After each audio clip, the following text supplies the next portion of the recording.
আমি doctor Matthew এবং creation.com এর সঙ্গে জড়িত, যা ক্রিয়েশন মিনিস্ট্রিজ ইন্টারন্যাশনালের অংশবিশেষ।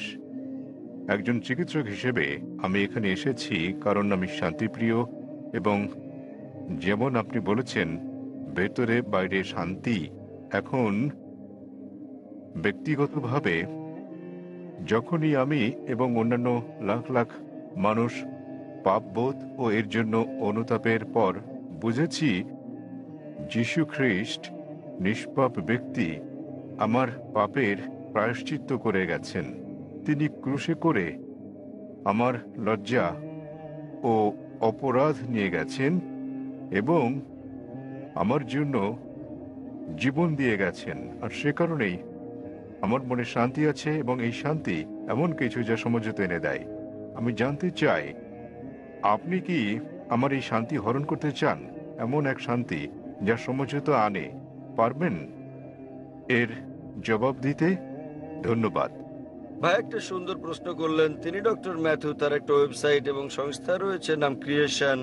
তিনি বললেন যে তিনি শান্তি খুঁজে পেয়েছেন, শান্তি লাভের জন্য এখানে এসেছেন। বললেন যীশু খ্রিস্টের মধ্যে শান্তি খুঁজে পেয়েছেন, তার পাপের জন্য তিনি ক্রুশবিদ্ধ হয়ে মারা গেছেন। তিনি ক্রুশবিদ্ধ হয়ে মারা গেছেন, তাই তিনি আমাকে প্রশ্ন করছেন আমি কি আপনার শান্তি হরণ করতে পছন্দ করি? ভাই আমি কখনো আপনার শান্তি নষ্ট করতে চাই না। আমি আপনার মিথ্যে শান্তি নষ্ট করতে চাই এবং আপনাকে সত্যিকারের শান্তি দিতে চাই। আমি যীশু খ্রিস্টকে তার উপর শান্তি বর্ষিত হোক ভালোবাসি, তাকে শ্রদ্ধা করি এবং সম্মান করি। আমি জানতে চাই আপনিও কি যীশু খ্রিস্টকে ভালোবাসেন কি না। আপনার কাছে আমার একটা প্রশ্ন, জি। আপনি কি একমত? হ্যাঁ। বিশ্বাস করেন যীশু খ্রিস্ট ঈশ্বর? হ্যাঁ। ঠিক আছে ভাই, এবার হয় আপনি সত্যিকারের শান্তি নিন, নয় আমি আপনার শান্তি গ্রহণ করি। ঠিক, ঠিক আছে। যদি আপনার শান্তি প্রকৃত শান্তি হয় আমি আমার শান্তি ছেড়ে দিয়ে আপনার সঙ্গে যোগ দেব। ঠিক আছে। এখন আমাকে বললেন যীশু খ্রিস্ট তারপর শান্তি পরিষদ হোক ঈশ্বর।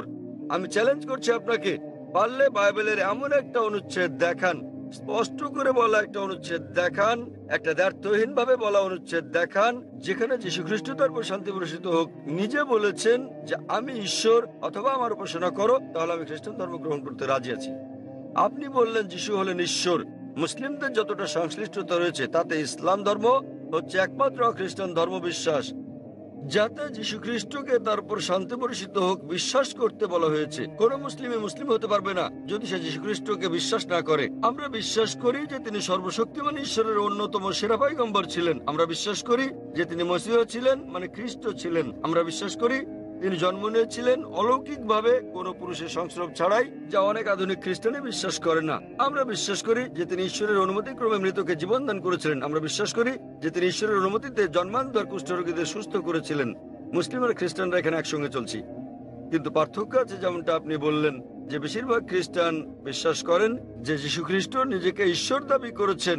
পরিষ্কার করে বলা এমন একটিও উক্তি নেই সম্পূর্ণ বাইবেলে যেখানে যীশু খ্রিস্ট নিজেকে বলেছেন যে আমি ঈশ্বর কিংবা আমার উপাসনা করো। যদি এরকম উক্তি দেখাতে পারেন আমি খ্রিস্ট ধর্ম গ্রহণ করতে প্রস্তুত।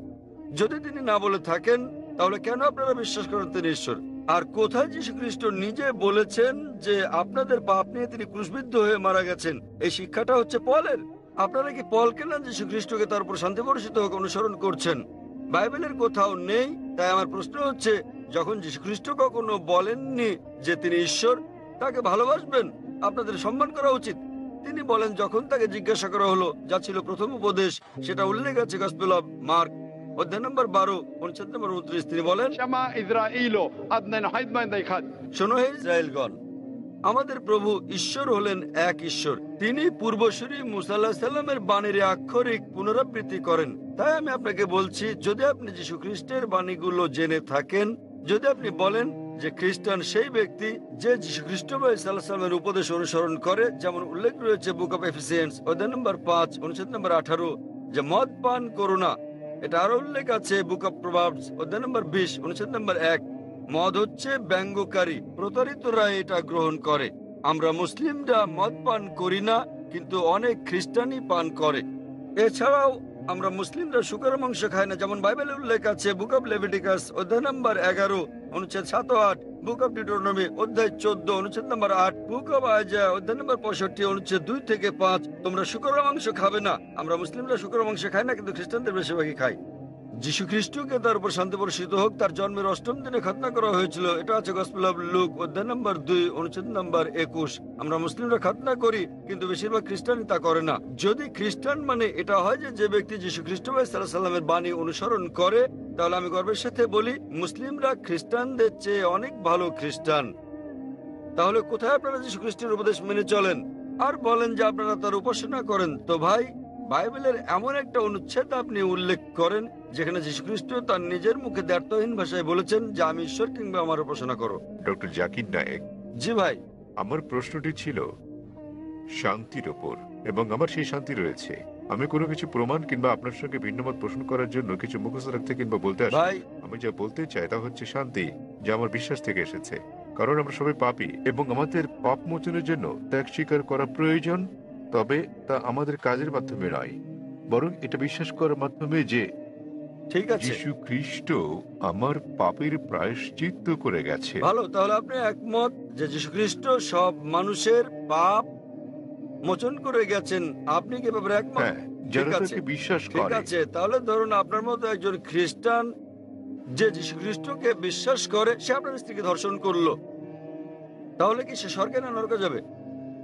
মাফ করবেন। যদি একজন খ্রিস্টান হুম। এসে আপনার স্ত্রীকে ধর্ষণ করে, যে বিশ্বাস করে যীশু খ্রিস্ট তার পাপের জন্য মারা গেছেন, তাতে যে পাপই করুক না কেন তার পাপ মোচন হয়ে গেছে। তো না। যীশু খ্রিস্ট যদি তার পাপের জন্য মারা গিয়ে থাকেন, এর অর্থ সব খ্রিস্টান পুরুষরা নারী ধর্ষণ করলে কোনো পাপ হবে না, না? কখনোই না। কেন কখনো নয়?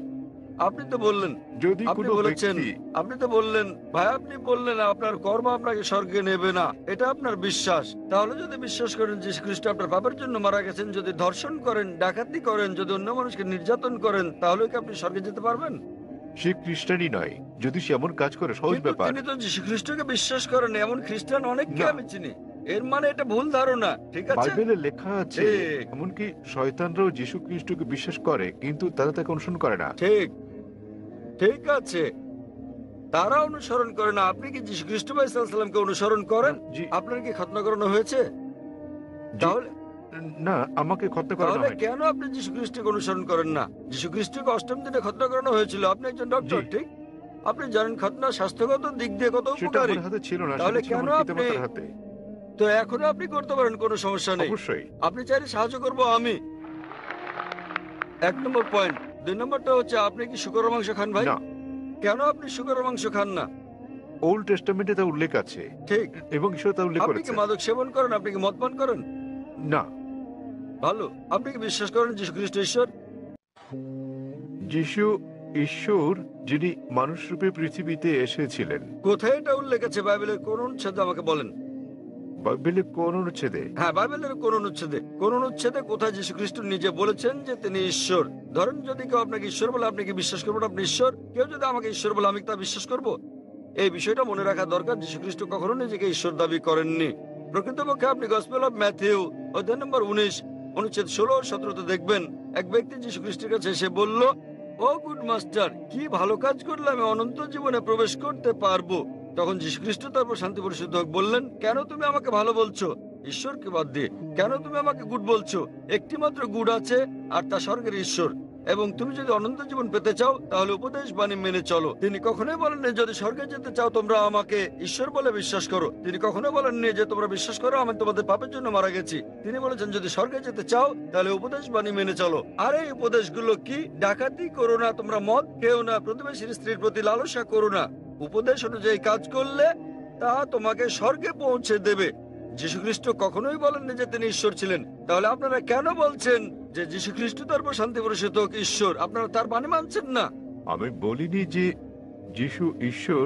আমি বলেছি আমার মনে শান্তি আছে এবং এই শান্তি ভাগ করে নিতে চাই। ভাই, অনেক মানুষ আছে শয়তানের পূজা অর্চনা করার একটা দল আছে, আপনি কি জানেন? আপনি কি এ ব্যাপারে শয়তানের পূজা সচেতন? অর্চনা করার অনেক ঠিক, দল। তাই তারা শয়তানের পূজা করে শান্তি পায়, তবে তা মিথ্যে শান্তি। তাই তো আপনাকে মিথ্যে শান্তি থেকে বের করে নিয়ে এই সত্যিকারের শান্তি দিতে চাই আমি। আপনি যাকে শান্তি বলছেন সেটা প্রকৃত শান্তি নয়। আপনি একটা ভুয়া ঈশ্বরের উপাসনা করছেন। যীশু খ্রিস্ট তারপর শান্তি বর্ষিত হোক কখনো বলেননি তিনি ঈশ্বর। সুতরাং আপনি ভুল ঈশ্বরের উপাসনা করছেন এবং আপনি ভুয়া শান্তিতে আছেন। যেমন কিছু মানুষ শয়তানের পূজা করেও তারা ভাবে যে তারা সঠিক পথে আছে। আমি আপনাকে এই ভুয়া শান্তি থেকে বের করে নিয়ে আসল শান্তির পথে আনতে চাই। কারণ আমি নিজেকে একজন খাঁটি খ্রিস্টান ভাবি। যদি খ্রিস্টান মানে এমন ব্যক্তি হয় যিনি যীশু খ্রিস্ট বা ঈসা আলাইহিস সালামের বাণী মেনে চলেন, তাহলে আমি খ্রিস্টানদের চেয়েও বড় খ্রিস্টান। আপনি কি জানেন যীশু খ্রিস্ট তারপর শান্তি প্রতিষ্ঠিত হোক বলেন, গসপেল অফ জন অধ্যায় নম্বর 16 অনুচ্ছেদ 12 থেকে 14, তোমাদেরকে আমার অনেক কিছু বলার আছে, কিন্তু তোমরা এখন তা সহ্য করতে পারবে না। যখন সত্যের আত্মা আসবেন, তিনি তোমাদের সত্যের দিকে নিয়ে যাবেন। তিনি তোমাদেরকে ভবিষ্যতের নিদর্শন দেখাবেন, আমাকে গৌরবান্বিত করবেন। যীশু খ্রিস্টের পর কোন নবী ঈসা আলাইহিস সালামকে, যীশু খ্রিস্টকে গৌরবান্বিত করেছেন? তিনি নবী মুহাম্মদ সাল্লাল্লাহু আলাইহি সাল্লাম। তাহলে নবী মুহাম্মদের আগমনের পূর্বাভাস, ভবিষ্যৎবাণী রয়েছে বাইবেলে। এমন অনেক উদ্ধৃতি রয়েছে। আপনার কাছে প্রশ্ন, কেন যীশু খ্রিস্ট বা ঈসা আলাইহিস সালামের নির্দেশগুলো মানেন না এবং কেন নবী মুহাম্মদ সাল্লাল্লাহু আলাইহি সাল্লামকে অনুসরণ করেন না? তাহলে আপনি কেমন খ্রিস্টান? আপনি কি বোঝাতে চেয়েছেন যে আমি খ্রিস্টানদের শিক্ষা অনুসরণ করি না? মোটেই তা নয়, আমি রেফারেন্স দিয়ে উদ্ধৃতি দিচ্ছি। বাড়ি ফিরে গিয়ে আপনি বাইবেল দেখেন, রেফারেন্স সহ। আমি সত্যিকারের খ্রিস্টান, আপনি খ্রিস্টান নন। যাচাই করা সহজ ভাই। সহজ, খুবই সহজ। আপনি যা বলছেন আমি তা উদ্ধৃতি দিয়ে বলছি, আপনি একটি উদ্ধৃতিও দিতে পারেননি। আমি খ্রিস্ট ধর্মবেত্তাদের চ্যালেঞ্জ করছি, আমি খ্রিস্ট ধর্মবেত্তাদের যে কাউকে চ্যালেঞ্জ করছি। আপনাদের ধর্মবেত্তাদের নিয়ে আসুন। যদি আপনি বলেন যে আপনার ধর্ম সম্পর্কে জ্ঞান নেই, তাহলে আপনার ধর্মবেত্তাদের নিয়ে আসুন, বিশ্বের শ্রেষ্ঠ, এবং আমরা সংলাপে বসবো। নিশ্চয়। তবে সে ব্যক্তিগত হবে বিজ্ঞ, রাস্তাঘাটে জানাতন লোক নয়, এমন ব্যক্তি যিনি মানুষকে আকৃষ্ট করতে পারেন, এমন ব্যক্তি যিনি পড়াশোনা করেছেন। আপনি ভারতের মধ্যে, বিশ্বের মধ্যে যিনি সবচেয়ে ভালো, তাকে নিয়ে আসুন, আমরা সংলাপ করব। জি, এবং স্যার। আপনি তাকে প্রশ্ন করতে পারেন। আমি যে সব প্রশ্ন করছি সেগুলো তাকে জিজ্ঞেস করুন যে বাইবেলের কোথায় উল্লেখ করা আছে কোন দ্ব্যর্থহীন উক্তি যেখানে যীশু খ্রিস্ট বা ঈসা আলাইহিস সালাম নিজে বলেছেন যে আমি ঈশ্বর অথবা আমার উপাসনা করো। আমি জাকির নায়েক অবিলম্বে আপনার এই কথা মেনে নেব। আপনি যদি বাইবেলের যে কোনো সংস্করণ থেকে দেখাতে পারেন কোন দ্ব্যর্থহীন উক্তি, কোন সুস্পষ্ট উক্তি যেখানে যীশু খ্রিস্ট বা ঈসা আলাইহিস সালাম নিজে বলেছেন যে আমি ঈশ্বর কিংবা আমার উপাসনা করো, তাহলে আমি তাকে ঈশ্বর মানব। তবে এমন একটি উক্তি নেই। সুতরাং আপনারা যা করছেন তা হচ্ছে যীশু খ্রিস্টের উপদেশগুলো আপনারা অনুসরণ করছেন না। এটা হচ্ছে চার্চের শিক্ষা, যীশু খ্রিস্টের তার উপর শান্তি বর্ষিত হোক নয়। তাই আমি আপনাকে অনুরোধ করি ভাই, দয়া করে মিথ্যা শান্তি ত্যাগ করুন এবং সত্যিকারের শান্তি গ্রহণ করুন। সত্যিকারের শান্তি হচ্ছে ঈশ্বরের কাছে আত্মসমর্পণ করা। সেই ঈশ্বর যিনি যীশু খ্রিস্ট বা ঈসা আলাইহিস সালামকে সৃষ্টি করেছেন, কোনো ভুয়া দেবতা নয়। যীশু খ্রিস্ট বা ঈসা আলাইহিস সালাম ঈশ্বরের একজন পয়গম্বর ছিলেন, ঈশ্বর ছিলেন না। আশা করি উত্তরটা পেয়েছেন। শুভ সন্ধ্যা স্যার। Good evening. আমার নাম রাহুল গাওকার এবং আমি একজন ছাত্র। আমি ইসলাম ধর্ম সম্পর্কে আপনার কাছে জানতে চাই, অন্যান্য মুসলমানদের তুলনায় কেন শিয়া মুসলমানদের কম গুরুত্ব দেওয়া হয়। আমি আমার এক মুসলমান বন্ধুর কাছে শুনেছি তাদেরকে শিয়া পরিবারের পানীয় পান করার অনুমতি দেওয়া হয় না। পানীয় না, ঠিক আছে। আমি আসলে জানতে চাই, এও বলা হয়ে থাকে যে ইরাকে সাদ্দাম হোসেন যা করেছেন, তিনি রাসায়নিক গ্যাস প্রয়োগ করেছেন, তিনি শিয়াদের উপর নৃশংসতা চালিয়েছেন, যা দ্বিতীয় বিশ্বযুদ্ধের সময় ইহুদিদের উপর হিটলারের নির্যাতনের সঙ্গে তুলনীয়। তাহলে এটিকে কি আপনি অবিচার মনে করেন না? আমি আরো জানতে চাই, প্রকৃতপক্ষে পূর্বে শিয়ারা ইসলাম ধর্মে যে ভুল করেছে তারা আজও তার প্রায়শ্চিত করে যাচ্ছে কিনা। ভাই প্রশ্ন করলেন যে শিয়াদের কেন নিচ বললে গণ্য করা হয়, তারা কি অপরাধ করেছে, সাদ্দাম হোসেন কেন তাদেরকে হত্যা করেছে, যেমন জার্মানিতে হিটলার রাসায়নিক অস্ত্র দিয়ে ইহুদিদের হত্যা করেছে ইত্যাদি। ভাই ইসলামে কোনো শিয়া সুন্নি নেই, কোনো শিয়া সুন্নি নেই ইসলামে। অনেক লোক আছে। আমি উত্তরটা দেই, আমি উত্তর দেব। আপনার প্রশ্নের উত্তর দেওয়ার পর আপনি বলবেন। ইসলামে কোনো শিয়া সুন্নি নেই। কোরআনে বলা হয়েছে সূরা আলে ইমরান অধ্যায় 3 আয়াত নম্বর 103, ওয়াতাসিমু বিহাবলিল্লাহি জামিআ ওয়া লা তাফাররাকু। তোমরা আল্লাহর রজ্জু শক্ত করে ধরো এবং পরস্পর বিচ্ছিন্ন হও না। আমাদেরকে আল্লাহর রজ্জু ধরতে হবে, এটা কোরআন এবং নবী মুহাম্মদ সাল্লাল্লাহু আলাইহি ওয়াসাল্লামের সহিহ হাদিস। যদি আপনি এই রজ্জু ধরেন তাহলে আপনি খাঁটি মুসলিম। ইসলামে শিয়া সুন্নি নেই এবং ইসলামের কোনো ভাগ নেই। কোরআন বলছে সূরা আনাম অধ্যায় নম্বর 6 আয়াত নম্বর 159, হে নবী, নিশ্চয়ই যারা খণ্ড বিখণ্ড করেছে, অনেক দল করেছে ইসলাম ধর্মকে, তাদের সাথে আপনার কোনো সম্পর্ক নেই। আল্লাহ বিচার দিবসে তাদের ব্যাপারটা দেখবেন। এবং আমাদের নবী মুহাম্মদ সাল্লাল্লাহু আলাইহি ওয়াসাল্লাম বলেছেন যে মুসলিমদের মধ্যে 73টি দল হবে, এর মধ্যে কেবলমাত্র একটি দল যাবে জান্নাতে। সাহাবাগণ জিজ্ঞেস করলেন কোন দলটি? যারা অনুসরণ করবে আমাকে এবং আমার সাহাবীদের, যারা কোরআন এবং নবীর সহিহ হাদিস মেনে চলবে তারা। সুতরাং কোরআন বলছে ধর্মকে খণ্ড বিখণ্ড করো না। আমাদের নবী বলেন, এমনকি কোরআনে বলা হয়েছে কিছু লোক থাকবে তারা দল সৃষ্টি করবে। কতটা? 73টা। যে দল সঠিক পথে থাকবে তারা বিভাজন সৃষ্টি করবে না। সুতরাং যে কেউ নিজেকে মুসলিম ছাড়া অন্য কিছু বললেও শব্দটি হবে মুসলিম। মুসলিম মানে যে নিজের ইচ্ছাকে আল্লাহর কাছে সমর্পণ করেছে। নবী কি ছিলেন? তিনি শিয়া ছিলেন না সুন্নি ছিলেন? তিনি কি ছিলেন? তিনি ছিলেন মুসলিম। এবং এর আগে আমি বোনকে যে জবাব দিয়েছি তাতে ছিল সূরা আলে ইমরান অধ্যায় 3 আয়াত নম্বর 64 বলা হয়েছে, فقولوا اشهدوا بأننا مسلمون। সাক্ষী থাকো যে আমরা মুসলিম। বিচার করার জন্য আপনি কি করবেন মুসলিমরা ঠিক না ভুল পথে চলছে? আপনি দেখবেন কোরআন। মোহাম্মদ, জাকির, সুলতান, আব্দুল্লাহ, যে কোনো নাম হোক, কোনো সমস্যা নেই। নিজেকে পরীক্ষা করতে বলেন, যদি সে কোরআন এবং নবীর নির্ভরযোগ্য বাণী বুখারী, মুসলিম ইত্যাদি অনুসরণ করে তাহলে সে খাঁটি মুসলিম। যদি সে নবীর প্রকৃত শিক্ষার বাইরে যায়, বুখারী, মুসলিম এবং অন্যান্য সহিহ হাদিসের বাইরে যায় এবং কোরআনের বিপক্ষে যায়, তাহলে সে প্রকৃত মুসলিম নয়। প্রকৃত মুসলিম হচ্ছে সে যে মেনে চলে কোরআন এবং নবী মুহাম্মদ সাল্লাল্লাহু সাল্লামের যথাযথ শিক্ষা। সুতরাং এটা জানার পর নিজেকে সে যাই বলুন না কেন, যদি না মেনে চলেন কোরআন এবং নবীর সব শিক্ষা হাদিস, তাহলে সে প্রকৃত মুসলিম নয়। আপনার প্রশ্নের দ্বিতীয় অংশ, সাদ্দাম হোসেন। প্রশ্নের মধ্যে সাদ্দাম হোসেন নেই? আছে প্রশ্নের মধ্যে? হ্যাঁ, সাদ্দাম হোসেন। সাদ্দাম হোসেন শিয়াদের হত্যা করেন। ভাই, আমি জানি না তিনি শিয়াদের হত্যা করেছেন কিনা, এটা মিডিয়া বলছে। কিন্তু হোক সাদ্দাম হোসেন, হোক হিটলার, হোক জর্জ বুশ, যে কোনো নিরপরাধ মানুষকে হত্যা করে, শিয়া সুন্নি বাদ দেন, যদি সে হত্যা করে নিরপরাধ কোনো হিন্দু, নিরপরাধ খ্রিস্টান, নিরপরাধ ইহুদিকে, তাহলে সেটা বড় অপরাধ। হোক না কেন সাদ্দাম হোসেন, হোক জর্জ বুশ, হোক না হিটলার, যে কোনো নিরপরাধ মানুষকে হত্যা করে, হোক সে মুসলিম বা অমুসলিম, হোক না কোনো হিন্দু বা খ্রিস্টান কিংবা ইহুদি, যদি কেউ কোনো নিরপরাধ মানুষকে হত্যা করে, সেটা হচ্ছে একটা পাপ কাজ, এটা নিষিদ্ধ। কারো সাফাই করতে আমি এখানে আসিনি। তাতে হোক তার নাম জর্জ বুশ, হিটলার, সুলতান, আব্দুল্লাহ, টম, ডিক, হ্যারি বা যে কেউ, যে কোনো নির্দোষ মানুষকে হত্যা করা সবার জন্য নিষিদ্ধ। আশা করি উত্তরটা পেয়েছেন। স্যার, তার মানে আপনি বলতে চান আমাদের শিয়া, সুন্নি কিংবা বহুরি মুসলিমে বিশ্বাস করা উচিত আমি নয়, তা স্যার? বলছি না। কোরআন কোন শিয়া সুন্নি নেই কোরআনে। কোরআনে মানে কোনো স্যার, বহরি নেই। এখানে অনেক মসজিদ আছে, অনেক মসজিদ। তাহলে আপনি তাদেরকে বলেন, তাদের জিজ্ঞেস করেন শিয়া কথাটা কোথায় আছে কোরআনে। তাকে জিজ্ঞেস করেন বহরি কোথায় আছে কোরআনে।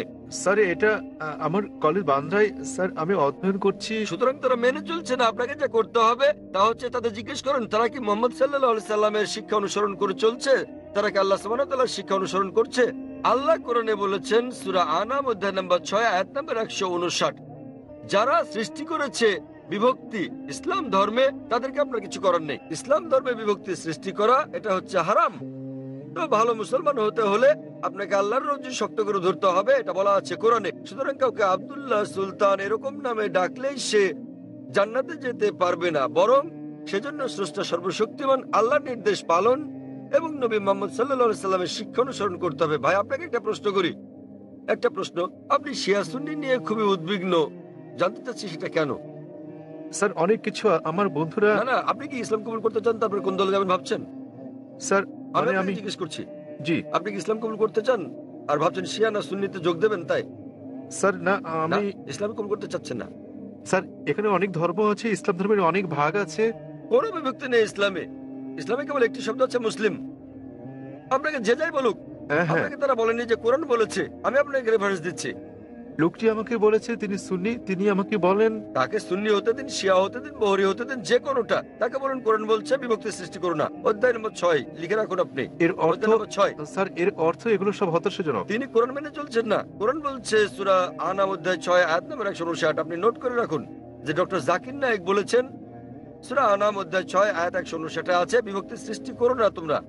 আপনাকে যা করতে হবে, নিজেকে ঈশ্বরের কাছে সমর্পণ করতে হবে আপনার। এখন আমি জানতে চাই, আপনি কি নিজেকে ঈশ্বরের কাছে সমর্পণ করতে চান? ভাই, হ্যাঁ, নিজেকে ঈশ্বরের কাছে সমর্পণ করতে চান আপনি? স্যার আমি ইসলামকে শ্রদ্ধা করি, আমি না না, ইসলামে ঠিক বিশ্বাস আছে। করি। আপনি ইসলামকে শ্রদ্ধা করেন, আপনি কি এক ঈশ্বরে বিশ্বাস করেন? হ্যাঁ এক ঈশ্বরে বিশ্বাস করেন আপনি? হ্যাঁ, জি স্যার, আমি ঈশ্বরে বিশ্বাস মূর্তি করি। পূজা করা ঠিক নয়? হ্যাঁ হ্যাঁ, আপনি কি বিশ্বাস করেন ঈশ্বরের কোনো প্রতিমা নেই? ঈশ্বরের কোনো প্রতিমা নেই। আপনি কি তা বিশ্বাস করেন? আমি জানি না স্যার। আপনি কি প্রতিমা পূজায় বিশ্বাসী? হ্যাঁ হ্যাঁ, আপনি কি প্রতিমা পূজায় বিশ্বাস করেন? কি বললেন? প্রতিমা পূজা ঠিক না ভুল? মানে ঈশ্বর? না। আপনি কি বিশ্বাস করেন প্রতিমা পূজা করা ঠিক না ভুল? হ্যাঁ, এটা ঠিক না ভুল? এটি ঠিক স্যার।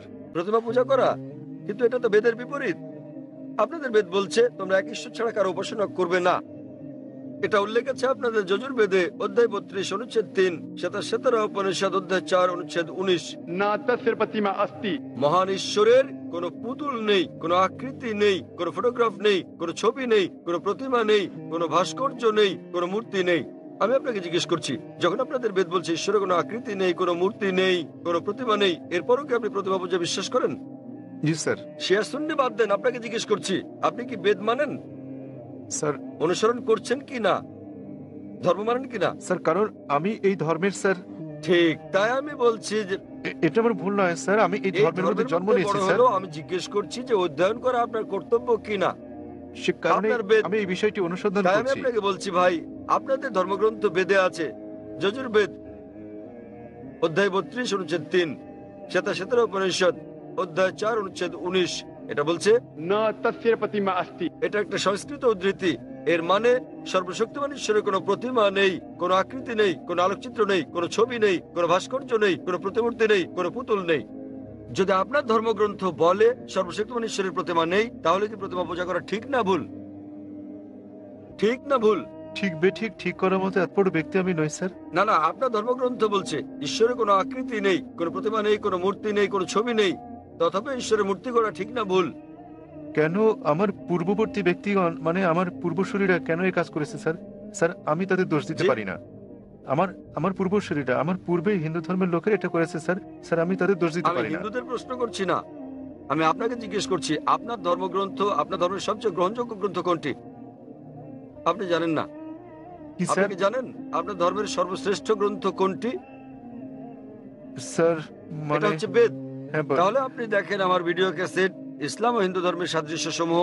আমি অনুরোধ করছি ভলান্টিয়ারদের তাকে একটা ইসলাম ও হিন্দু ধর্মের সাদৃশ্য নামে ডিভিডি দেওয়ার জন্য।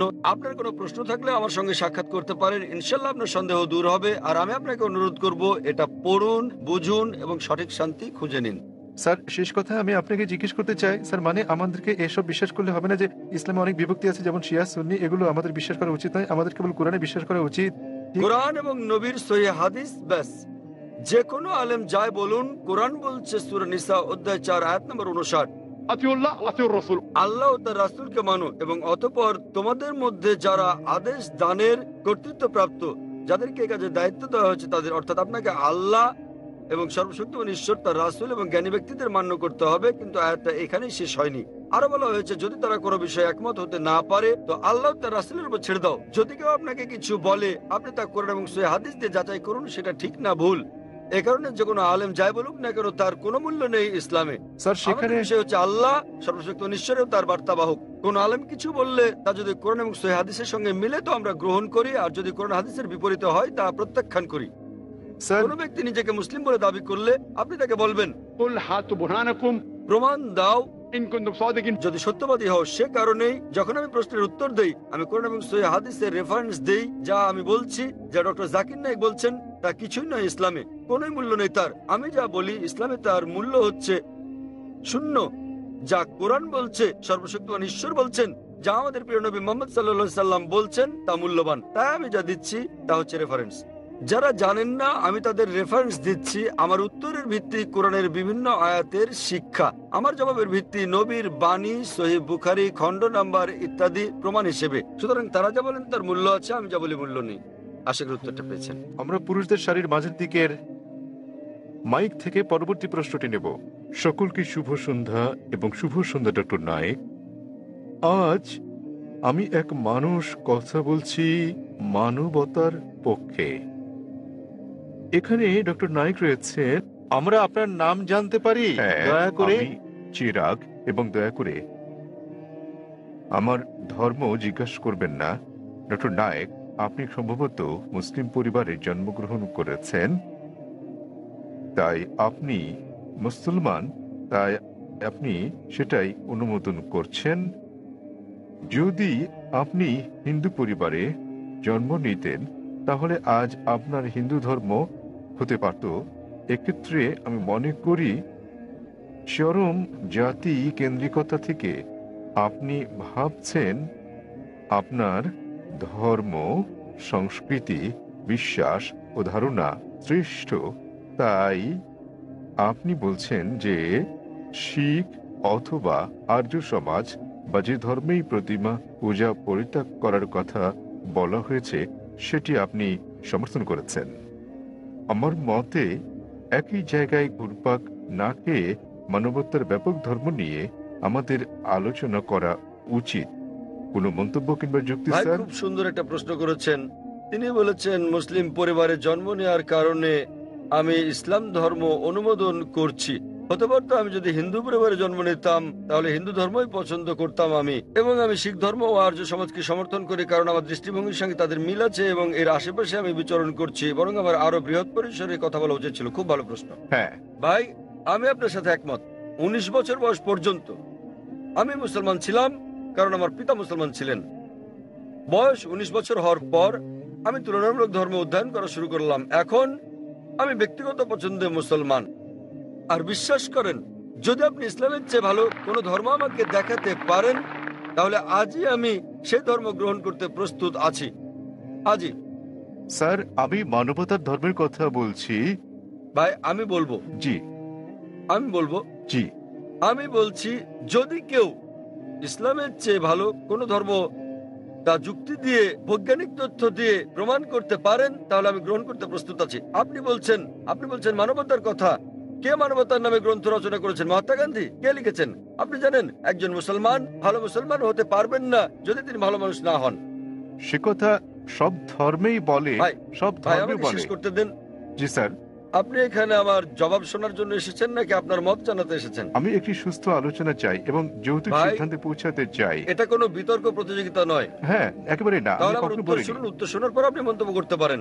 ঠিক আছে, আমাকে শেষ করতে দিন। আপনি কথা যোগ করছেন, তার মানে আমার উত্তর আপনি শুনছেন। চালিয়ে যান। শুনুন মনোযোগ দিয়ে। জি, আপনার মনের মধ্যে মহাভারতের কাহিনী চলছে, কি করে শুনবেন? দয়া করে যখন চালিয়ে যান। আপনি আপনার প্রশ্নের সময় কি আমি আপনাকে বাধা দিয়েছিলাম? দয়া করে চালিয়ে যান। আমি কি বাধা দিয়েছি? আপনি বাধা দেননি, দয়া করে চালিয়ে যান। সবকিছু লেখা আছে, প্রশ্ন করতে আসছেন, আমি কিভাবে আমি বলেছি। আমি জবাব দিচ্ছি, শুনুন। হ্যাঁ, তাতে এটা কি? আমার জবাব। তাহলে কেন আপনি মন্তব্য করছেন? দয়া করে বলুন স্যার, দয়া করে বোঝার চেষ্টা করুন, আমাকে আপনার উত্তর বলুন। আমার উত্তর শুনলে আপনি বুঝতে পারবেন, অন্যথায় লাখ লাখ মানুষ বুঝলেও আপনি একই প্রশ্নই করে যাবেন। আমি একজন চিকিৎসক। এক ব্যক্তি একা দুটো বিষয়ের প্রতি মনোযোগ দিতে পারে না। উত্তর শুনুন, উত্তর দেওয়া হলে আর সমস্যা থাকবে না।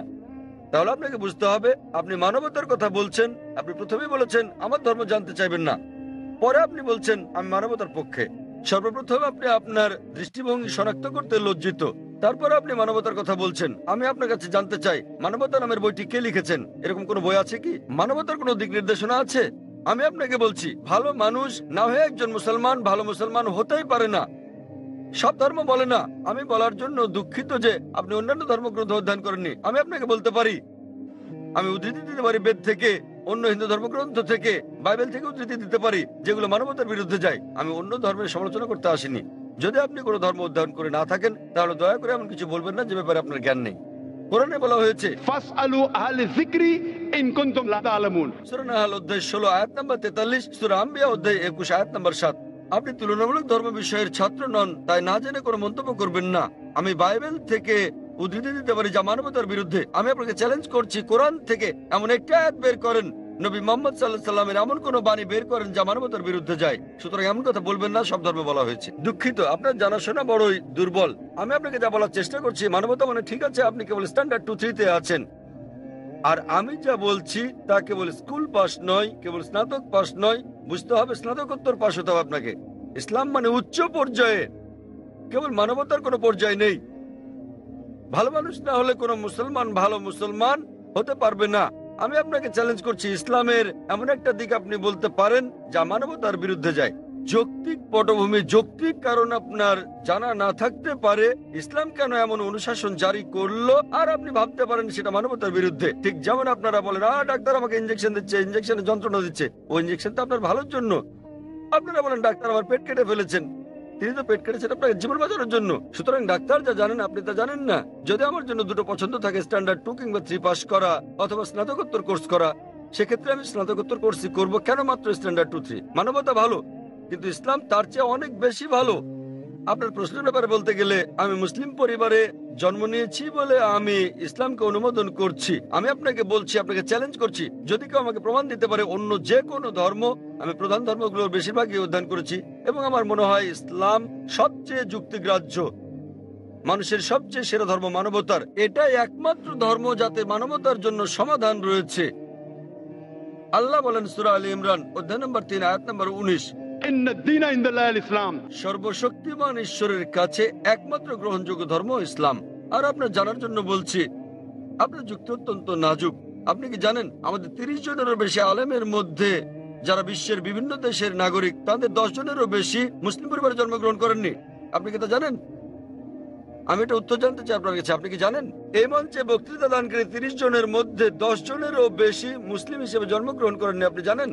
হ্যাঁ, আমি হতে পারে আমি আপনাকে বলছি। জিজ্ঞেস করছি, আপনি কি তা জানেন? না, আমি হ্যাঁ তা অথবা জানি না না। বলেন। তাহলে আপনার পুরো যুক্তি তো অসার। বিশ্বের বিভিন্ন দেশের 30 জন বক্তার মধ্যে 10 জনের বেশি আমেরিকান, 4-5 জন কানাডার, কয়েকজন ইউকের, মালয়েশিয়ার আছেন, সৌদি আরবের, সংযুক্ত আরব আমিরাতের, সোমালিয়ার এবং সুদানের বক্তা রয়েছেন, এবং এদের মধ্যে 10 জনেরও বেশির জন্ম অমুসলিম পরিবারে। তারা বেড়ে ওঠার পর কেউ কিশোর বয়সে গ্রহণ করেছেন ইসলাম, কেউ 20-এর কোঠায় গ্রহণ করেছেন ইসলাম, কেউ বা 30-এর কোঠায় গ্রহণ করেছেন। আর আল্লাহ তাদের হেদায়েত দান করেন, তারা নিজেদের পছন্দে মুসলিম হয়েছেন। সুতরাং আপনার যুক্তি মুসলিম পরিবারে জন্মগ্রহণের কারণে আমি ইসলাম পছন্দ করি, এইসব লোক জন্মগ্রহণ করেননি মুসলিম পরিবারে, তারা খ্রিস্টান পরিবারে জন্মেছেন, তারা অমুসলিম পরিবারে জন্ম নিয়েছেন, তারা ইসলাম পছন্দ করেছেন। কেন? কারণ তারা অধ্যয়ন করেছেন, তারা অন্যান্য ধর্ম অধ্যয়ন করেছেন এবং বুঝতে পেরেছেন ইসলাম জীবনের শ্রেষ্ঠ পন্থা। আমি আপনাকে অনুরোধ করছি, আপনি মানবতা সম্পর্কে পড়েন, ইসলাম সম্পর্কে জানেন এবং বের করতে চেষ্টা করেন ইসলামের কোন বিষয়টা মানবতার বিরুদ্ধে যায়। তাহলে আপনি জানতে পারবেন সবচেয়ে ভালো ধর্ম। আমি আপনার ধর্ম সম্পর্কে জিজ্ঞেস করছি না, আমি আপনাকে সর্বোত্তম ধর্মটা গ্রহণ করতে বলছি। এবং জীবনের সর্বোত্তম পথ, মানবতার একমাত্র সমাধান হচ্ছে ইসলাম। ধন্যবাদ। হ্যাঁ বোন, পেছনের দিকে। আসসালামু আলাইকুম। আমার দুটি প্রশ্ন আছে। প্রথমটি হচ্ছে, মুসলমান মেয়েরা ইসলাম ধর্ম অনুসরণ করে কেন অমুসলিমদের বিয়ে করতে পারে না? আমার আরো একটি প্রশ্ন আছে, ইসলামে এটা সিদ্ধ যে একজন পুরুষ 4 বার বিয়ে করতে পারেন। দ্বিতীয় বিয়ের ক্ষেত্রে প্রথম স্ত্রীকে কি জানাতে হয়, নাকি না জানিয়েই দ্বিতীয় বিয়ে করা যায়? বন্ধুটা প্রশ্ন করলেন, তিনি প্রশ্ন করলেন, প্রথম প্রশ্নটা হচ্ছে তার জানা মতে ইসলামে এটা আবশ্যক যে দ্বিতীয় স্ত্রী গ্রহণের আগে প্রথম স্ত্রীর অনুমতি নিতে হয়। এবং তার প্রথম প্রশ্নটা হচ্ছে যে ইসলামে কেন একজন পুরুষ অমুসলিম কোনো মেয়েকে বিয়ে করতে পারে না। আপনার প্রথম প্রশ্ন দুঃখিত, অনুযায়ী প্রশ্নটি এরকম যে মুসলিম পরিবারে জন্মগ্রহণকারী একটি মেয়ে কোনো অমুসলিমকে বিয়ে করে ইসলাম ধর্ম অনুসরণ করতে পারে কিনা। মুসলিম পরিবারে জন্মগ্রহণকারী কোনো মেয়ে কেন অমুসলিম পুরুষদের বিয়ে করে ইসলাম ধর্ম অনুসরণ করতে পারে না? কারণটা হচ্ছে এটা আমাদের স্রষ্টা আল্লাহ সুবহানাহু ওয়া তাআলার নির্দেশের বিপরীত। আল্লাহ বলেছেন পবিত্র কোরআনে সূরা বাকারা অধ্যায় নম্বর 2 আয়াত নম্বর 221 যে তোমরা মুশরিককে বিয়ে করো না যতক্ষণ না সে ঈমান আনে, মূর্তি পূজারীকে বিয়ে করো না, অবিশ্বাসীকে বিয়ে করো না যতক্ষণ না সে ঈমান আনে। এমনকি যারা ঈমান এনেছে তারা যদি কৃতদাস হয়, যারা ঈমান আনেনি তাদের চেয়ে ওই ঈমানদার অনেক অনেক ভালো।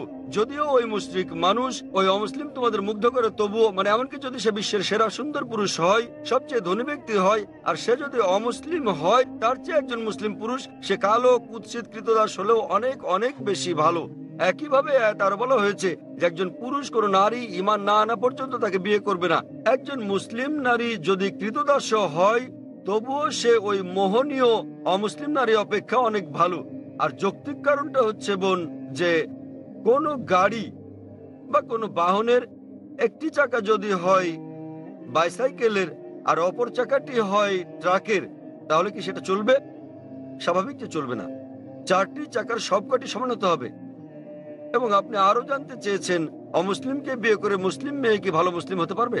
কারণটা হচ্ছে যে ইসলাম ধর্মে আমরা চাই আমাদের স্বামী কিংবা স্ত্রী, আমাদের জীবন সঙ্গীরা তারাও জান্নাতে যাক।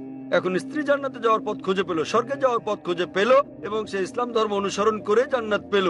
তাকে অনুসরণ করতে হবে কোরআন এবং সহিহ হাদিস। এখন ভাবুন তো, যখন স্ত্রী জানতে পারলো যে সে জান্নাতে যাচ্ছে এবং তার স্বামী যিনি প্রতিমা পূজা করছেন, যিনি ইসলাম ধর্ম বিশ্বাস করেন না, তিনি যাচ্ছেন দোজখে। পরকালের জীবনের তুলনায় বোন এই জীবন খুবই ছোট জীবন। এই জীবনে বোন আপনি হয়তো স্বামীর সঙ্গে 20 বছর, 30 বছর, 40 বছর, 50 বছর কাটাবেন, 60 বছর। পরকালের জীবন হলো অনন্ত জীবন। তাহলে সেই মহিলা তো স্বার্থপর। একজন ভালো মুসলিম বা ভালো মুসলিমা, একজন ভালো মুসলমান পুরুষ কিংবা নারী চাইবেন তার জীবন সঙ্গী, তার স্বামী কিংবা স্ত্রীও জান্নাতে যাক। সুতরাং এটাই কারণ, এজন্যই স্বামী এবং স্ত্রী দুজনেরই মুসলমান হওয়া জরুরি। আপনার দ্বিতীয় প্রশ্নের ব্যাপারে বলি, মুসলিম পুরুষের দ্বিতীয় স্ত্রী গ্রহণের আগে প্রথম স্ত্রীর অনুমতি নেয়ার বাধ্যবাধকতা আছে কি না? নিকাহনামায় উল্লেখ না থাকলে এটা আবশ্যকীয় নয়। যদি নিকাহনামায় উল্লেখ থাকে, বিয়ের চুক্তিতে উল্লেখ থাকে, যদি স্ত্রী বলে থাকেন যে আমি জীবিত থাকা পর্যন্ত তুমি দ্বিতীয় স্ত্রী গ্রহণ করবে না, তখন এটা আবশ্যকীয়। যদি নিকাহনামায় না থাকে এটা, তাহলে আবশ্যকীয় নয়। তবে অন্তত তাকে অবহিত করতে হবে। কেন? দ্বিতীয় স্ত্রী গ্রহণের নিয়মের এটা একটা অংশ বলতে পারেন। কোরআনে বলা হয়েছে সূরা নিসা অধ্যায় 4 আয়াত নম্বর 3, তোমাদের পছন্দের নারীদের বিয়ে করো 2, 3 বা 4 জনকে, তবে সুবিচার করতে না পারলে একজনকে। তাহলে একাধিক বিয়ের ক্ষেত্রে অন্যতম একটা দিক হচ্ছে স্ত্রীদের মধ্যে সুবিচার করতে হবে। তো যদি প্রথম স্ত্রীকে এটা না জানান, তাদের মধ্যে সুবিচার করবেন কিভাবে? তখন হয়তো আপনি মিথ্যে বলবেন, অফিসের কাজে যাচ্ছেন, বোম্বের বাইরে যাচ্ছেন ইত্যাদি বলতে পারেন। কিন্তু যদি আপনি দ্বিতীয় বিয়ে করেন, প্রথম স্ত্রীর অনুমতি নেওয়া সেখানে আবশ্যকীয় না হলেও উভয় স্ত্রীর মধ্যে সমান আচরণের কথা ভেবে আপনাকে অন্তত বিষয়টা থেকে জানাতে হবে। আশা করি উত্তরটা পেয়েছেন বোন। ধন্যবাদ। হ্যাঁ ভাই, আপনার নাম এবং আপনার প্রশ্ন। হ্যাঁ, হ্যালো ডক্টর জাকির নায়েক, আমার নাম মাহেন্দ্র কুমার এবং আমি একজন MBA পাস, ফোর্টে থমাস কুকের হয়ে কাজ করি। আমার প্রশ্ন নন ভেজিটেরিয়ান খাদ্য সংক্রান্ত। ইসলামে কি এর অনুমতি আছে? পশু পাখি, জীবিত প্রাণী, আপনি কি একে সহিংসতা বলে মনে করেন না? আমার দ্বিতীয় প্রশ্ন, ননভেজ খাদ্য গ্রহণ কি ইসলামে বাধ্যতামূলক এবং প্রকৃত নিরামিষভোজী ব্যক্তি কি ইসলাম অনুসরণ করতে পারেন? ভাই মহেন্দ্র কুমার খুব সুন্দর একটা প্রশ্ন করেছেন। তিনি বললেন যে ইসলামে আপনারা ননভেজ খাবার খাবেন, আপনারা প্রাণী হত্যা করবেন। কেন ইসলাম ধর্ম প্রাণী হত্যা করার অনুমতি দেয় এবং একজন মুসলমান কি প্রকৃত নিরামিষভোজী হতে পারেন?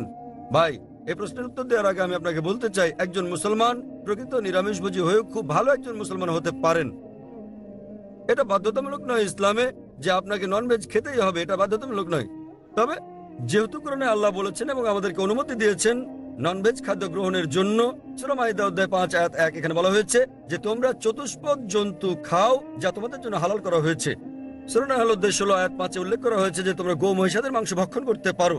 সূরা মুমিনুন অধ্যায় 23 আয়াত 21 বলা হয়েছে যে গো মহিষাদের উদরস্থিত বস্তু থেকে আমি তোমাদের পান করাই, এর মধ্যে তোমাদের উপকার রয়েছে এবং তোমরা এদের মাংস ভক্ষণ করতে পারো। সুতরাং যখন সর্বশক্তিমান ঈশ্বর হালাল প্রাণীর মাংস ভক্ষণ করার অনুমতি দিয়েছেন, তখন আমরা কেন খাবো না? এখন যৌক্তিক কারণের দিকে আসি, কেন ইসলাম আমিষ ননভেজ খাদ্য গ্রহণের অনুমতি দিয়েছে। যদি ননভেজ খাদ্যকে বিশ্লেষণ করা হয়, দেখা যাবে এগুলো প্রোটিন সমৃদ্ধ। মানব দেহে 23 প্রকার অ্যামিনো অ্যাসিডের প্রয়োজন রয়েছে, যার 8টি মানব দেহে তৈরি হয় না, খাদ্য দিয়ে এগুলোর চাহিদা মেটাতে হয়। এগুলো অত্যাবশ্যকীয় অ্যামিনো অ্যাসিড নামে পরিচিত।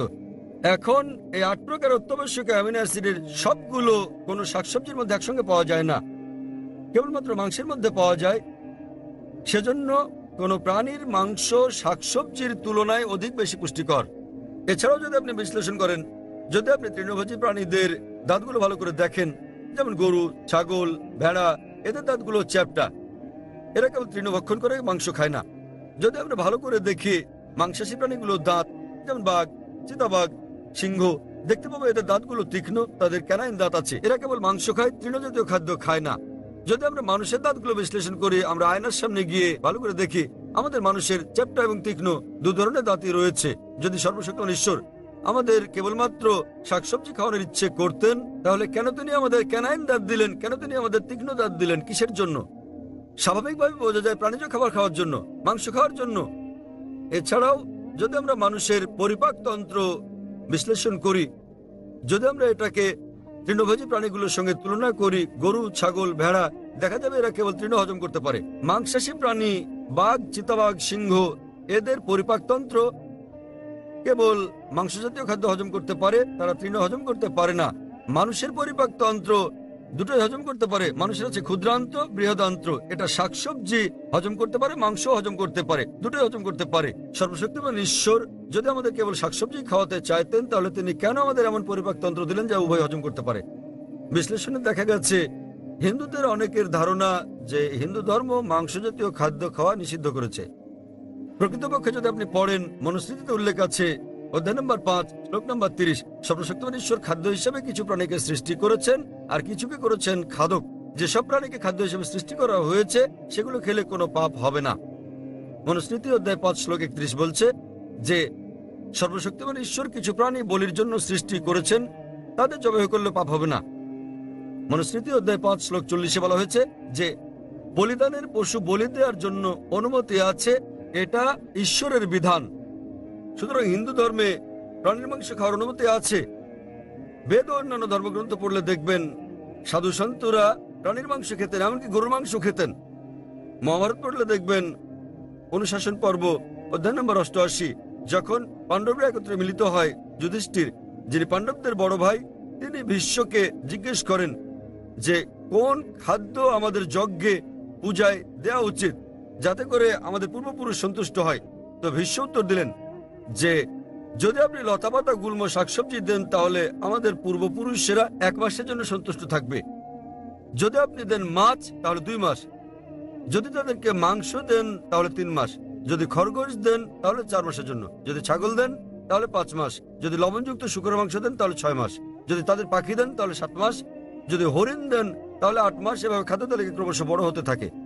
বলা হয়েছে যদি মহিষ দেন তো 11 মাস, যদি দেন গোমাংস আপনি, তাহলে আমাদের পূর্বপুরুষেরা পুরো 1 বছর সন্তুষ্ট থাকবে। এবং যদি ছাগলের লাল মাংস কিংবা গন্ডারের মাংস দেন তাহলে তারা অনন্তকাল সন্তুষ্ট থাকবেন। সুতরাং হিন্দু ধর্ম মতে প্রাণীর মাংস খাওয়া কোনো পাপ নয়। হিন্দু ধর্মাবলম্বী অনেকে জীবিত প্রাণী হত্যা না করার অহিংস দর্শনে উদ্বুদ্ধ হয়ে মাংস খেতেন না, তারাও খেতে শুরু করেছেন। কিন্তু এমনকি এই অহিংস দর্শন, যেমন আপনি বলেছেন যে জীব হত্যা করা হচ্ছে পাপ, ভাই আপনি কি জানেন যে উদ্ভিদেরও প্রাণ আছে? আপনি কি এটা জানেন ভাই? জি। তাহলে জীব হত্যা যে পাপ আপনি বলেন, সেক্ষেত্রে উদ্ভিদ লতাপাতা ইত্যাদি হত্যা পাপ, তাহলে কেন আপনি সেগুলো খাবেন? একমত, খুব ভালো। এছাড়াও এমন কিছু লোক আছে যারা বলে ঠিক আছে ভাই জাকির, আমি একমত যে উদ্ভিদেরও প্রাণ আছে, কিন্তু তারা তো ব্যথা অনুভব করে না, তাই উদ্ভিদ হত্যা করা জীবজন্তু হত্যা করার চেয়ে কম পাপ। যে বিষয়টা মনে রাখতে হবে তা হচ্ছে বিজ্ঞান আজ উন্নত, আমরা জানতে পেরেছি যে উদ্ভিদও ব্যথা অনুভব করে, কিন্তু উদ্ভিদের কান্না মানুষ শুনতে পায় না। কারণ মানুষ যে শব্দ তরঙ্গ শুনতে পায় তার মাত্রা 20 সাইকেল থেকে 20,000 সাইকেল পার সেকেন্ড পর্যন্ত, এর নিচের বা বেশি মাত্রার শব্দ তারা শুনতে পায় না। আমেরিকার এক কৃষক উদ্ভিদের কান্নাকে মানুষের শ্রবণ তরঙ্গে রূপান্তর করেছিলেন এবং উদ্ভিদগুলো কান্নাকাটি করলে পানি চাইলে তিনি বুঝতে পারতেন। আরেক ব্যক্তি এসে আমাকে যুক্তি দিয়ে বললেন, ভাই জাকির আমি আপনার সঙ্গে একমত যে উদ্ভিদের প্রাণ আছে এবং তারা ব্যথা অনুভব করে, তবে উদ্ভিদের 2টো ইন্দ্রিয় কম আছে প্রাণীদের ইন্দ্রিয় সংখ্যার তুলনায়। সুতরাং উদ্ভিদ হত্যা করা প্রাণী হত্যা করার চেয়ে অনেক কম পাপ। আমি আপনাকে জিজ্ঞেস করি ভাই, মনে করেন আপনার ভাই, আপনার বড় ভাই, তিনি জন্ম থেকেই বধির ও বোবা। যখন সে বড় হলো তখন কেউ তাকে হত্যা করলো, তাহলে কি আপনি বিচারককে বলবেন যে মহামান্য এই হত্যাকারীকে আপনি কম শাস্তি দিন, কেননা আমার ভাই 2টো ইন্দ্রিয় কম ছিল, তিনি শুনতে পেতেন না, কথা বলতে পারতেন না? আপনি কি কথা বলবেন? বরং আপনি বলবেন খুনিকে দ্বিগুণ শাস্তি দেওয়া হোক, কারণ আমার ভাই কানে শুনতেন না, বলতে পারতেন না, তিনি মাসুম ছিলেন, নির্দোষ ছিলেন তিনি। তাই ইসলামে 2টো বা 3টি ইন্দ্রিয়ের কোনো প্রশ্ন নেই।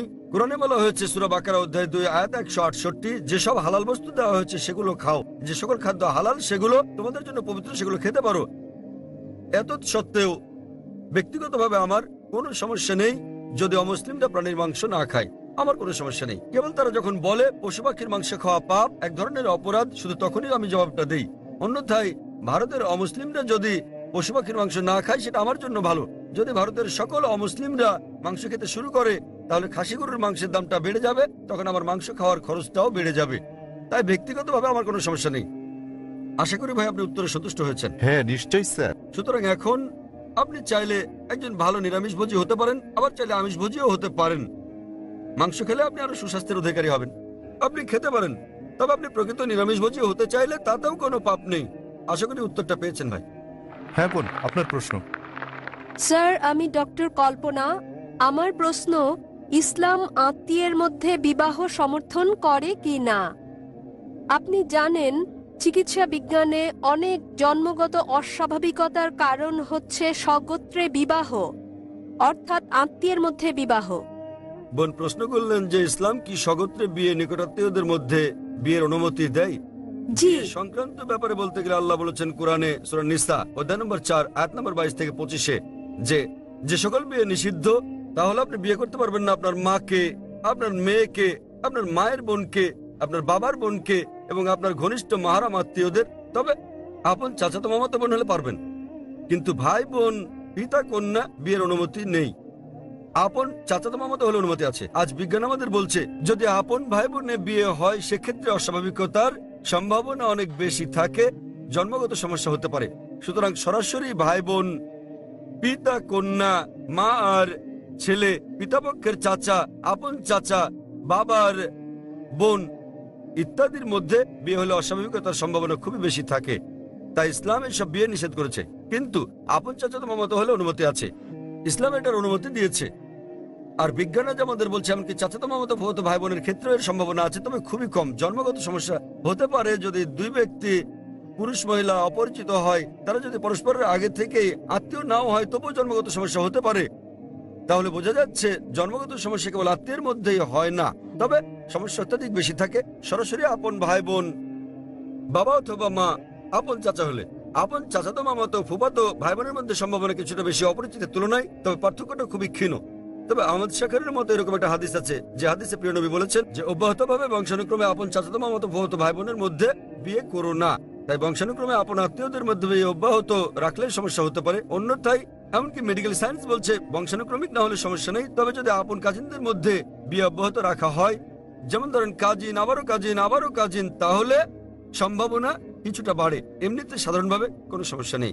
আশা করি বোন উত্তরটা পেয়েছেন। আপনাকে ধন্যবাদ। হ্যাঁ ভাই, 1 নম্বর মাইক।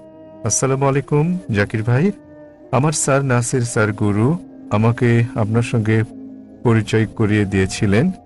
তিনি পেশায় একজন শিক্ষক। আমি প্রথমবার আপনার বক্তৃতা শুনেছিলাম আজাদ ময়দানে, এবং বিষয় ছিল হিন্দু ধর্ম ও ইসলামের সাদৃশ্য সমূহ।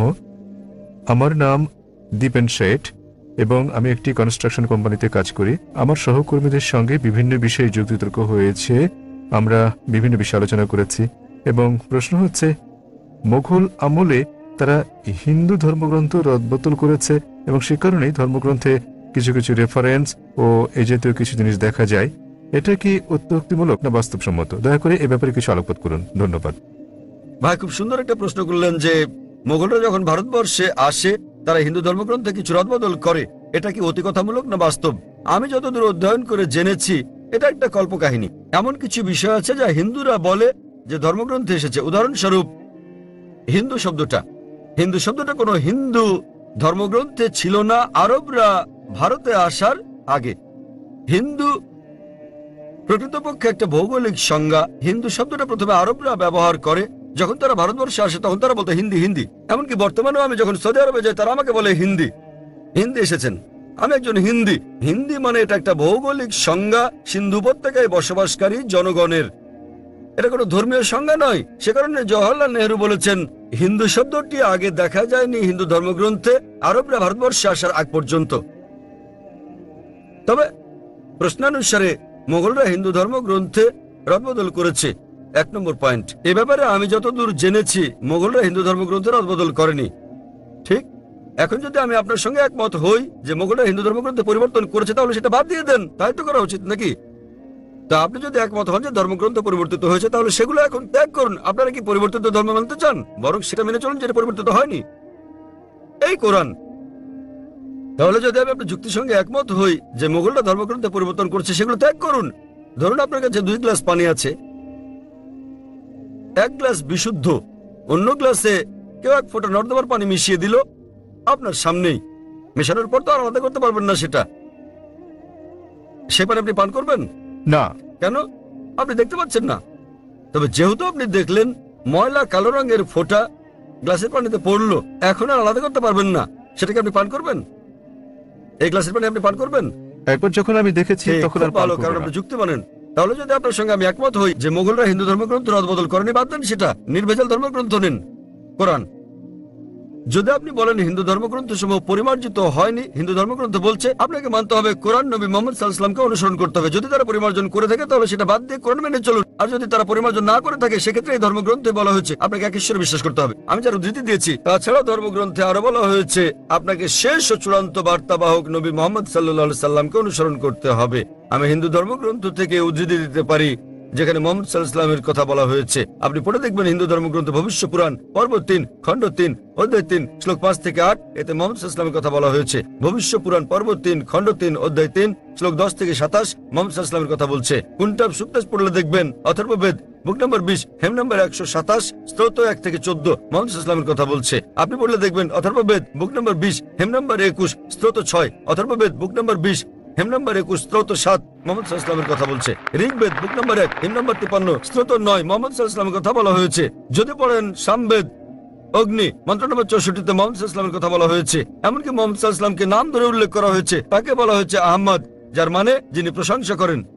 দেখুন সামবেদ উত্তরচিক মন্ত্র নম্বর 1500, সামবেদ ইন্দ্র অধ্যায় নম্বর 2 মন্ত্র নম্বর 152, যজুর্বেদ অধ্যায় নম্বর 31 স্তোত্র 18, ঋগ্বেদ বুক নম্বর 8 হেম নম্বর 6 মন্ত্র নম্বর 10, অথর্ববেদ বুক নম্বর 8 হেম নম্বর 5 মন্ত্র নম্বর 16, অথর্ববেদ বুক নম্বর 20 হেম নম্বর 126 মন্ত্র নম্বর 14। এমনকি তাকে উল্লেখ করা হয়েছে মোহাম্মদ নামে। তাকে বলা হয়েছে নরসংসা। নরসংসা মানে নর মানে মানুষ, সংসা মানে প্রশংসা, যিনি প্রশংসার যোগ্য, প্রশংসিত। আপনি নরসংসা শব্দকে আরবি করলে সেটা হবে মোহাম্মদ। তাকে নরসংসা হিসেবে মোহাম্মদ নামে উল্লেখ করা হয়েছে অনেক জায়গায়। ঋগ্বেদ বুক নম্বর 1 হেম নম্বর 13 মন্ত্র নম্বর 3, ঋগ্বেদ বুক নম্বর 1 হেম নম্বর 18 মন্ত্র নম্বর 9, ঋগ্বেদ বুক নম্বর 1 হেম নম্বর 106 মন্ত্র নম্বর 4, ঋগ্বেদ বুক নম্বর 1 হেম নম্বর 142 মন্ত্র নম্বর 3, ঋগ্বেদ বুক নম্বর 2 হেম নম্বর 3 মন্ত্র নম্বর 2, ঋগ্বেদ বুক নম্বর 5 হেম নম্বর 5 মন্ত্র নম্বর 2, ঋগ্বেদ বুক নম্বর 7 হেম নম্বর 2 মন্ত্র নম্বর 2, ঋগ্বেদ বুক নম্বর 10 হেম নম্বর 182 মন্ত্র নম্বর 2, যজুর্বেদ অধ্যায় 20 স্তোত্র 37, যজুর্বেদ অধ্যায় 21 স্তোত্র 31, যজুর্বেদ অধ্যায় 21 স্তোত্র 55, যজুর্বেদ অধ্যায় 20 স্তোত্র 37, যজুর্বেদ অধ্যায় 20 স্তোত্র 57, যজুর্বেদ অধ্যায় 28 স্তোত্র 2, যজুর্বেদ অধ্যায় 28 স্তোত্র 19, যজুর্বেদ অধ্যায় 28 স্তোত্র 42। আমি শুধুমাত্র হিন্দু ধর্মগ্রন্থে উল্লেখিত মোহাম্মদ সাল্লাল্লাহু আলাইহি ওয়াসাল্লামের আরো রেফারেন্স উল্লেখ করতে পারি। তাহলে আপনাদের ধর্মগ্রন্থ বলছে যে ঈশ্বর একজন, তোমরা কেবল তার উপাসনা করো এবং তোমাদেরকে অনুসরণ করতে হবে সর্বশেষ পয়গম্বরকে। এমনকি আপনাদের হিন্দু ধর্মগ্রন্থে বলা হয়েছে কল্কি অবতার, যা সর্বশেষ ও চূড়ান্ত নবী মোহাম্মদ সাল্লাল্লাহু আলাইহি সাল্লাম সম্পর্কে বলছে। বলা হয়েছে তার মায়ের নাম হবে সুমতি অর্থাৎ আমিনা, যা মোহাম্মদ সাল্লাল্লাহু আলাইহি সাল্লামের মায়ের নাম। হিন্দু ধর্মগ্রন্থে বলা হয়েছে তার পিতার নাম হবে বিষ্ণু ইয়াস মানে ঈশ্বরের গোলাম অর্থাৎ আব্দুল্লাহ, যা মোহাম্মদ সাল্লাল্লাহু আলাইহি সাল্লামের পিতার নাম। এতে বলা হয়েছে তিনি জন্মগ্রহণ করবেন শাম্বালাই, শান্তির স্থান অর্থাৎ মক্কায়। তিনি জন্মগ্রহণ করবেন মক্কার গোত্রপ্রধানের ঘরে। আর আমরা জানি তিনি জন্মগ্রহণ করেন কুরাইশ বংশে। তার 4 জন সঙ্গী থাকবে অর্থাৎ সাহাবীদের কথা বলা হয়েছে। আমি এরকম অনেক বলে যেতে পারবো এই কল্কি অবতার সম্পর্কে। তিনি আসবেন, তিনি হবেন সর্বশেষ পয়গম্বর নবী মোহাম্মদ সাল্লাল্লাহু আলাইহি সাল্লাম। আমি আপনার কাছে জানতে চাই ভাই, আপনি কি এক ঈশ্বরে বিশ্বাস করেন? হ্যাঁ। আপনি কি বিশ্বাস করেন যে প্রতিমা পূজা বলতে কিছু নেই? হ্যাঁ, আমি প্রতিমা পূজায় বিশ্বাস করি না আজাদ ময়দানে আপনার বক্তৃতা শোনার পর থেকে। মাশাআল্লাহ। সুতরাং আপনি জানেন ওইসব ব্যাপারে আমার ধারণা স্পষ্ট এবং অনেক সময় ধরে আমি আপনার বক্তব্য শুনেছি, তাতে আমার মনে প্রশ্ন জেগেছে, আমি তার উত্তর জানতে চেয়েছি, তাই সেটা শুনতে তাহলে চেয়েছি। আপনি বিশ্বাস করেন যে নবী মোহাম্মদ সর্বশেষ ও চূড়ান্ত পয়গম্বর? হ্যাঁ, আমি লা ইলাহা ইল্লাল্লাহু মুহাম্মাদুর রাসূলুল্লাহ বিশ্বাস করি। মাশাআল্লাহ। হ্যাঁ। মাশাআল্লাহ। আমার ধারণা অনেক স্পষ্ট এবং মাশাআল্লাহ, আল্লাহ আপনাকে পুরস্কৃত করুন। আমি আপনাকে ধন্যবাদ জানাই অন্তর থেকে। আপনি ভালো কাজ করছেন, আমাদের মতো সব মানুষের ভুল ধারণা দূর করে মাশাআল্লাহ, দিচ্ছেন। আল্লাহ আপনাকে পুরস্কৃত করুন। এবং ইসলামে যে নিজের ইচ্ছাকে আল্লাহর কাছে সমর্পণ করে সেই মুসলিম। যদি আপনি নিজের ইচ্ছাকে সমর্পণ ঠিক, করেন একদম আল্লাহর ঠিক কাছে। স্যার। আপনার বক্তব্যে বাধা দেওয়ার জন্য দুঃখিত। তবে যখন লোকেরা আমাকে প্রশ্ন করে কি আপনার ধর্ম কি, এবং আপনি জানেন আমি গুজরাটি ভাষায় কথা বলি, যখন তারা আমায় জিজ্ঞেস করে আমার ধর্ম কি, যখন আমি আপনার বক্তব্য শুনলাম, আপনি জানেন মুসলমানের সংজ্ঞা হচ্ছে যে ব্যক্তি আল্লাহ সুবহানাহু ওয়া তাআলার কাছে আত্মসমর্পণ করে, এবং সেই কারণে আমি তাদেরকে বলি আপনি জানেন আমি একজন মুসলমান। শুনে তারা আল্লাহ আপনাকে দুঃখ পায় বলে পুরস্কার মনে হয়। আমি গুজরাটি ভাষায় কথা বলি, তাই তারা কষ্ট পায়। আমি ভালো করে জানি, আপনি জানেন আমি মুসলিম অথবা সেরকম কিছু, কিংবা আপনি জানেন আমি মুসলমান পটভূমির পরিবার থেকে এসেছি, তাই আমি যেমন পরিবারে জন্ম নিয়েছি আমি তেমন। তথাপি আমি জানি কোনটি ঠিক, এবং আমি অধ্যয়ন করছি, এবং আমি আপনাকে বলছি আমি যা জানি ক্ষুদ্র পরিসরে তা প্রচার করি যতটা আমি পারি। ধন্যবাদ স্যার। ধন্যবাদ ভাই, আমি সত্যিকারেই আপনার প্রশংসা করি এবং আল্লাহ আপনাকে জান্নাত দান করুন। আপনার যে কোনো জিজ্ঞাসা, যে কোনো প্রশ্ন থাকলে আমাদের সঙ্গে যোগাযোগ করলে খুশি হব। আপনাকে অনেক ধন্যবাদ। ধন্যবাদ। আমরা পুরুষদের শারীর মাঝের দিক থেকে পরবর্তী প্রশ্নটি নিতে পারি। আমাদের আর একটি বা দুটি প্রশ্ন নেওয়ার সময় আছে। আসসালামু আলাইকুম স্যার, আমার নাম অজয় বৈষ্ণব। আমি আপনার ক্যাটারিং এ ভিআইপি লাউঞ্জে কাজ করি। আমার প্রশ্নটি আমার পরিবার ও সবার জন্য। সকল গ্রন্থে লেখা হয়েছে ঈশ্বর একই রকম ও ঈশ্বর একজন। তাহলে যখন আমি আপনাকে বলি আসসালামু আলাইকুম, তখন আপনি আমায় বলতে পারেন হারি ওম কিংবা হারি ওম শান্তি, আসসালামু আলাইকুম মানে আপনার উপর শান্তি বর্ষিত হোক, এবং ওম শান্তি মানেও আপনার উপর শান্তি বর্ষিত হোক, তাহলে কেন আপনি ওম শান্তি বলতে পারছেন না? ভাই প্রশ্ন করলেন যে আমরা বলি আসসালামু আলাইকুম মানে আপনার উপর শান্তি বর্ষিত হোক, ওম শান্তি মানে আপনার উপর শান্তি বর্ষিত হোক। শান্তিতে কোনো সমস্যা নেই, সমস্যা হচ্ছে ওম। সমস্যা কি স্যার? এই ওম হিন্দুরা ভাবে ওম মানে ঈশ্বর, ওম। শান্তিতে কোনো সমস্যা নেই, যদি ভাষান্তর করেন আসসালামু আলাইকুম আপনার শান্তি হোক, কোনো সমস্যা নেই। শান্তি সমস্যা নেই, পিস কোনো সমস্যা নয়, সালাম কোনো সমস্যা নয়, সমস্যাটা হচ্ছে ওম। আমাদের বুঝতে হবে যে আমরা বলি আপনার উপর শান্তি বর্ষিত হোক, আমরা সেজন্য আল্লাহকে অনুরোধ করছি। ওম অপর একটা ধারণা, এক্ষেত্রে মানুষের বিভিন্ন রকম ধারণা রয়েছে। তাই আপনি যদি বলেন আপনার উপর শান্তি বর্ষিত হোক, তাতে কোনো সমস্যা নেই, কিন্তু যখনই আপনি বলেন ওম, তখন জনমনে একটা নেতিবাচক চিত্র চলে আসে। ওম কথাটি হিন্দু ধর্মের, এটা কোনো দেবতার ব্যাপারে কিছু হতে পারে, কোনো মূর্তি আছে, সে কারণেই সমস্যাটা। ভিন্ন দিকে না গিয়ে স্পষ্ট করে বলা ভালো। তাই কেবল শান্তি বলায় কোনো সমস্যা নেই। আরবিতে আমরা বলি আসসালামু আলাইকুম আপনার উপর শান্তি বর্ষিত হোক, বাংলায় কিংবা আপনার শান্তি হোক। যখনই আপনি শান্তির সঙ্গে ওম যোগ করেন, তখন বোঝে আপনার স্রষ্টা ছাড়া অন্য কেউ সেটা দেবেন, সেখানেই সমস্যা। আমি আশা করি আপনার উপর শান্তি রয়েছে ভাই। হ্যাঁ স্যার, আশা আপনাকে করি